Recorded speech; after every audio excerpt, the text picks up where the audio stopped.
Here's our CleanSpace job that we just installed on this really nasty crawl space.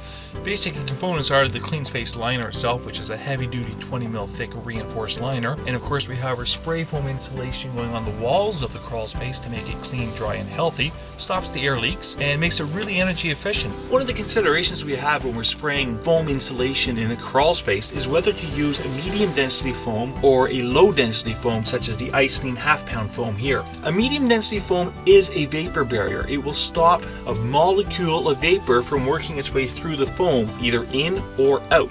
In this scenario, we sprayed the open cell foam so that the wet wood framing would be allowed to dry out to the inside, even if here on Vancouver Island, where we get a lot of wet, long winters, it doesn't matter how much water is being thrown against the building on the outside, we still have drying potential to the inside of the home so that we don't have to worry about wood rot happening.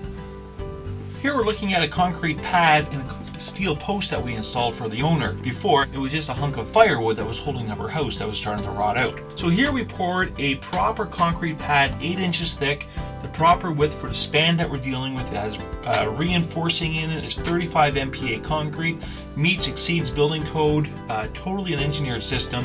When we're dealing with wet, nasty crawl spaces, the wood is very wet and will expand or swell over time. So we come in and now we're drying out that crawl space and the wood is going to shrink.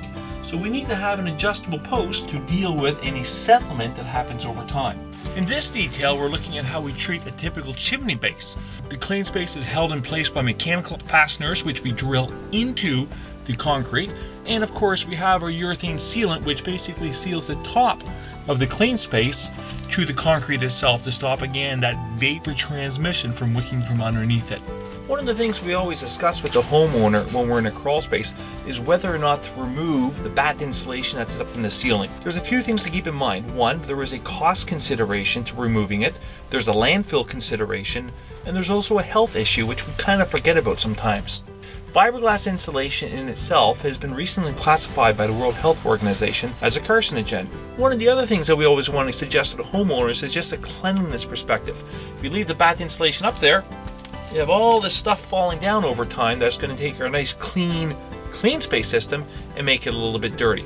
By getting rid of the batt insulation, you clean up your crawl space, you get rid of the floating fibers, and you prevent this dust and debris from falling down and any trapped musty smells that are within the batt insulation as well.